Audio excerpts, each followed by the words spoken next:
SL Snapdragon. Iya, karena masih ada perwakilan Indo kita nih, ada 2 tim yang lagi berjuang juga. Kita harus dukung pastinya karena kita tuan rumah juga. Oke, dan bahkan aku mengingatkan kembali, ternyata setelah match 1 tumbang, Yudu itu tidak pulang, tapi malah menuju ke arah lower bracket. Dan bahkan ini juga sama dengan match yang kedua, siapapun yang tumbang akan turun ke lower bracket, nggak langsung pulang. Betul, karena sistemnya memang double elimination dan ini bakal menjadi penentuan juga sebenarnya. Alright, maka coba dipaksa di depan sana JP, bahkan sudah menggunakan flickernya, gagal untuk mengganggu pergerakan dari seorang Super Ken, but it's killing. Masih aman di awal sebenarnya kalau power jungle ya. Joey ini memang sekarang tuh rata-rata ada di jungle dan wow, dicuri ternyata orange buff-nya. Agresif banget ini dari Echo. Karena Echo tahu kali ini para pasukan dari Bigetron Alpha dia nggak bakal bisa invite di early game juga. Damage-nya terlalu kurang untuk menghadapi semua tanker-tanker ini. Kalau bisa dibilang sekarang kerugian ada di tangan Super Ken. Dia nggak dapat Lito, dia nggak dapat orange buff. Wah, ini levelnya bakal kalah banget nanti, bakal bisa terpaut 2 level bahkan. Lihat invasinya nggak berhenti sampai di buff doang. Mereka tabrak terus karena mereka tahu power mereka memang di sana. Oke, bahkan lihat divide kembali terjadi dari seorang Ki mencoba untuk menarik seorang Zaida, dan itu dia yang mungkin kita bilang kalau early dari damage yang diberikan oleh para pasukan dari Echo ini cukup banget untuk bisa menghempaskan para pasukan Bigetron Alpha. Dan bahkan Bigetron Alpha ini nggak bakal kuat untuk menghadapi mereka. Pertama, Kari tidak ada di sini, nggak ada early damage, tidak ada early yang bisa dimanfaatkan di Bigetron Alpha. Jadi mereka benar-benar harus main sabar, main tenang. Gimana caranya di early game walaupun Ken kalah, tapi it's okay. Ya, sekali lagi memang agak enak juga ya, ada Beatrix juga nanti. Dan untuk Echo sendiri nih, dari JP-nya dia terpaksa harus main ke gold lane bang. Karena nggak ada burst damage dari arah mid lane yang bisa diandalkan sebagai follow up, menurut gue hanya Brody sekarang. Alright, dan bahkan kalau misalnya kita juga saksikan, ini Sorizo memang akan menjadi head to head yang cukup oke lah bersama dengan seorang Yorius Le Sanford. Tapi di arah Retribution kayaknya lebih akan direlakan untuk Super Ken. Ini kalau di fight juga malah gak worth it kalau Super Ken tumbang, malah mereka akan lebih kehilangan banyak banget. Sementara ini Super Finn ya, dia coba banget untuk nge-screaming dari tadi ditempelin terus, tapi dari Echo-nya juga responsif. Dan ini dia, lihat tim adjustment yang gagal didapatkan. Karena lihat masih ada remote manipulation. Para pasukan dari Echo, mereka memilih untuk mundur terlebih dahulu. Super Ken gak bisa masuk lebih dalam lagi, tapi jujur dengan first blood kali ini para pasukan Echo mereka benar-benar terlalu kuat. Untungnya Super Ken memilih untuk mundur, dia tidak mau melanjutkan team fight-nya karena cooldown. Dia belum bisa bernyanyi.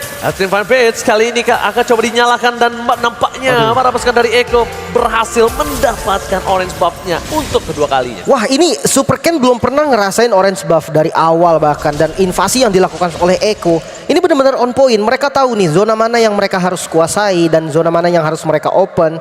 Bahkan bukan hanya Zaida sendiri, di follow juga JP ikut, Sanji ikut. Ini outplay di atas benar-benar dapetin laning yang enak karena memang dari segi power Brody di early game itu lebih unggul daripada Beatrix. Betul. Sama kalau misalnya gue pribadi melihat ya, ini para pasukan dari Bigetron Alpha juga Echo, gimana cara Bigetron Alpha cuma bisa catch up aja.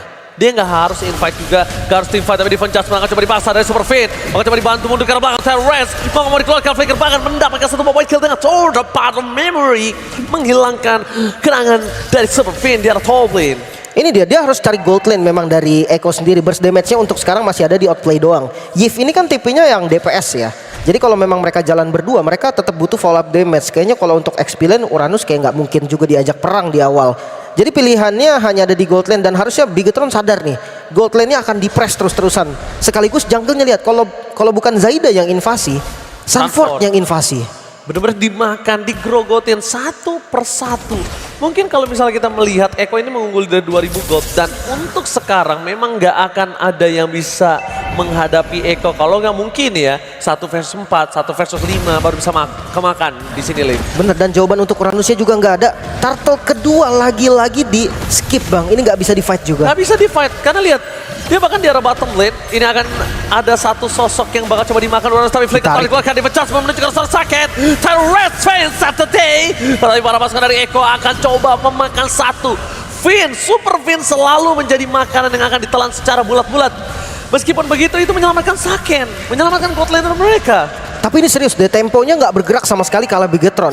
2 kali turtle, perbedaan gold sekarang sampai di 3000 dan reward manipulation untuk zoning. Dan bahkan bukan hanya itu aja, dia dipaksa buka card altarnya. Dan ini di bagian depan Zaida selalu kasih pressure purple-nya, diinvasi kembali. Dan kayaknya Zaida hanya ada menjadi pertukaran saja purple dengan purple. bahkan rugi di tangan Bigetron Alpha karena Super Ken dia berhasil ditumbangin, mid lane turret mereka hilang, tidak ada garansi untuk menjaga purple buff-nya. Ini sosok yang berbahaya dari Sanford. Wah, ini bahaya banget. Kayaknya untuk sekarang masih belum bisa tumbangin Sanford sih. Gak bakal cukup damage-nya. Bahkan diajak 5 member pun masih ragu gue cukup damage-nya untuk sekarang, Bang. Iya, sekarang pertama, lu untuk bisa megangin kakinya agak berat. Tapi lihat Sorizo di arah bottom lane. Dia tidak bisa benar-benar bertahan. Dia bahkan harus mundur ke turret yang kedua. 6 menit mereka lewati dengan berat. Eko tinggal maksimalin rotasinya. Winning condition yang pegang Eko, dia tinggal amanin objektif. Dia bisa nyelesaikan game ini di bawah 15 menit, itu winning condition mereka. Tapi Bigetron Alpha, gimana caranya dia bisa bertahan dengan gold yang terpaut jauh? Sebenarnya ini scalingnya memang hanya ada di Saken bahkan. Mungkin ya Sorizo juga bakal bisa kasih impact yang besar ketika udah punya item nantinya. Tapi kalau dilihat early-nya benar-benar gila banget. Dan Sanford, lihat, ditarik ke turret pun gak ada masalah. Itu pakai turret loh, Ya. turret 2, turret inner. Ya. Dia minta bantuan, damage dari turret inner pun masih belum cukup untuk bisa menumbangin Sanford. Dan bahkan Sanford nggak pakai purify di sana. Ya karena perbedaan levelnya juga udah lumayan terasa nih. Perfect turtle untuk Eko, gold yang dipegang udah menuju ke angka 5.000 gold lead di menit yang ke-7. Ini angka yang bahaya banget. Oke, tapi lihat ada JP, langsung ada di adjustment, Sorizo menjadi pilihan utama. Bakal ada Bennett mencoba diselamatkan, tapi lihat Sorizo survive, membalikan kembali kanan dan super fit, 3-man stun, membalikan kembali keadaan, 4 orang hilang. Bigetron Alpha, triple kill didapatkan oleh seorang Super Saken. Satu momen manis dari Bigetron Alpha yang mampu menumbangkan 4 member dari Eko. Lihat gold swingnya, langsung turun ke arah 3.000 gold.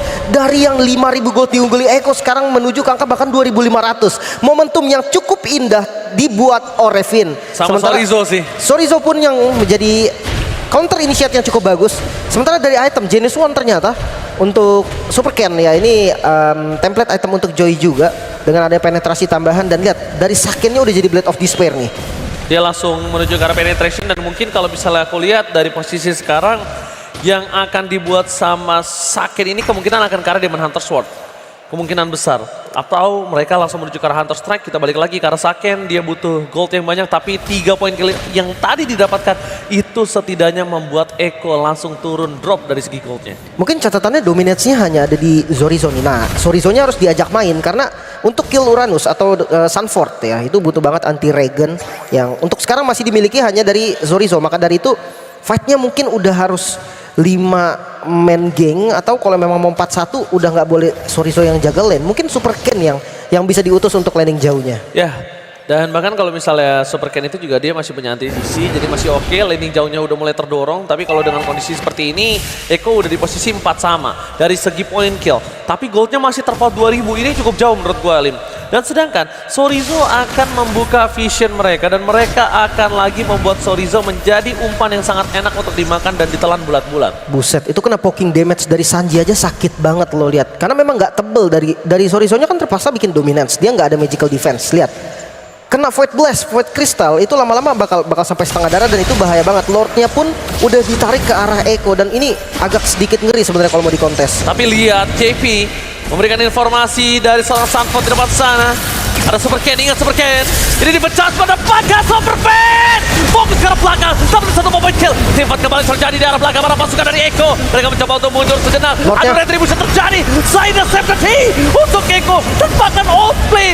Zona 4 memorinya memporak-porandakan para pasukan Bigetron Alpha. Void Crystal coba dikejar, masih ada efek slow juga. Namun langsung memeluk ke arah turret juga. Follow up damage dari Saken sebenarnya udah mulai terasa. Namun tadi momennya gak enak banget buat Super Ken juga untuk langsung masuk ke arah Lordnya, dan bahkan midnya langsung dipres. Mereka fokus untuk ngabisin semua inner turret dulu, mengingat Lord ini juga masih Lord yang pertama yang memang biasanya digunakan untuk inner turret. Tapi mereka semua lupa dengan adanya outplay. Mereka tidak menghiraukan outplay. Mereka fokus ke arah para pasukan dari Eko dengan Zaidanya. Tapi Zaidan too strong. Lihat perbandingan level yang terlalu jauh. Ini sulit untuk dimakan. Dan para pasukan dari Eko, nampaknya mereka selerakan Lord yang pertama. Karena yang penting mereka udah bisa dapetin 2 inner turret, dan mungkin akan menjadi turret ketiga di arah top lane. Mungkin ini ya, kenapa Lord pertama ambilnya inner turret dulu, karena masih ada pasif dari base turret dan belum enhance juga, jadi belum ada charge dari Lordnya sendiri. Dan lihat, dari ketika inner turretnya udah hilang semua, mereka bisa pegang zona dan bahkan konsil lagi sekarang. Oke, langsung all in. Superfin selamatkan oleh seorang Kaya, tapi ternyata Tower of Memory menghilangkan begitu saja para pasukan dari Echo.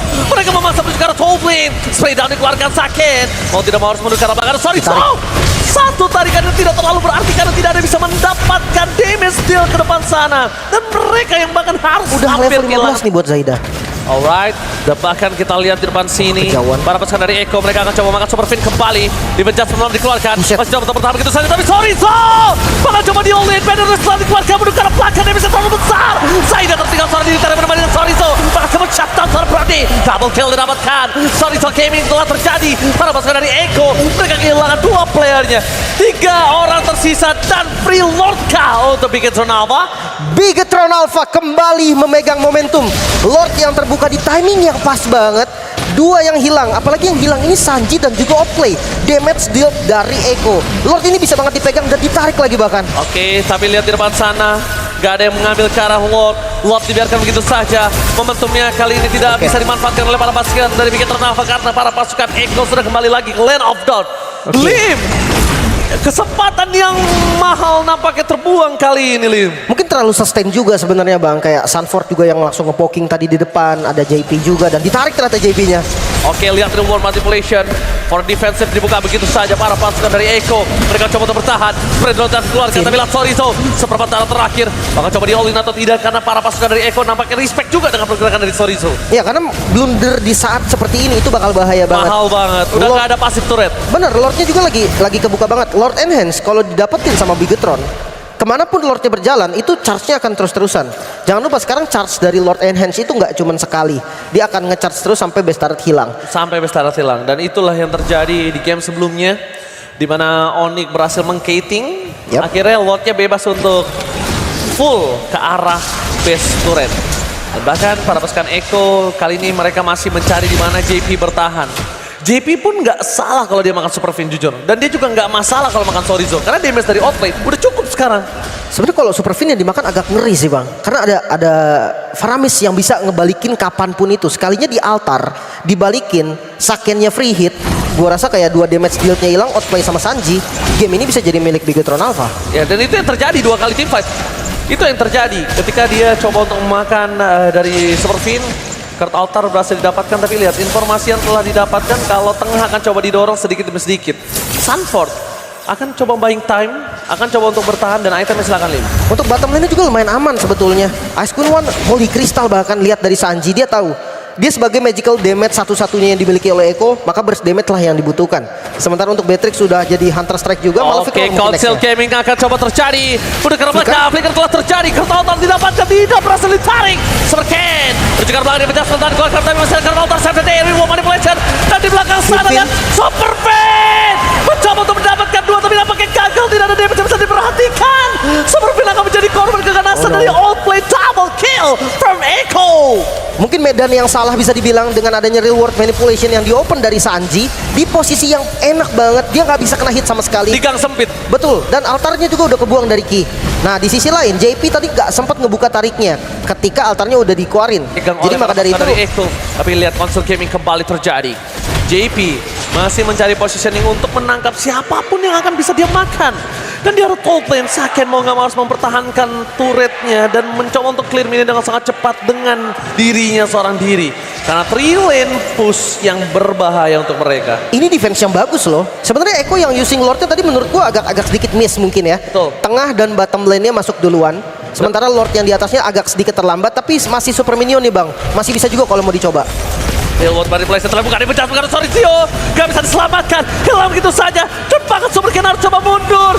Mencoba untuk mendapatkan Supercan, tapi lihat Supercan dapetin Sanji. Fin. Membalikan kembali kanan, tapi Superfin mampukah dia masuk ke darah belakang, tapi nampaknya tidak. Dan Rainer apatinya belum terlalu cukup damage-nya. Iya. Intinya masih bisa di defense. Namun pressure yang diberikan Echo bisa dapetin 1 buah best turret lagi. Sementara purple buff yang langsung ditabrak. Superfin terrorist di follow dengan damage tarik begitu saja dan Saken memberikan damage yang cukup besar dengan ada satu Saken yang ter-shutdown membuat para pasukan Bigetron Alpha hilang kendali.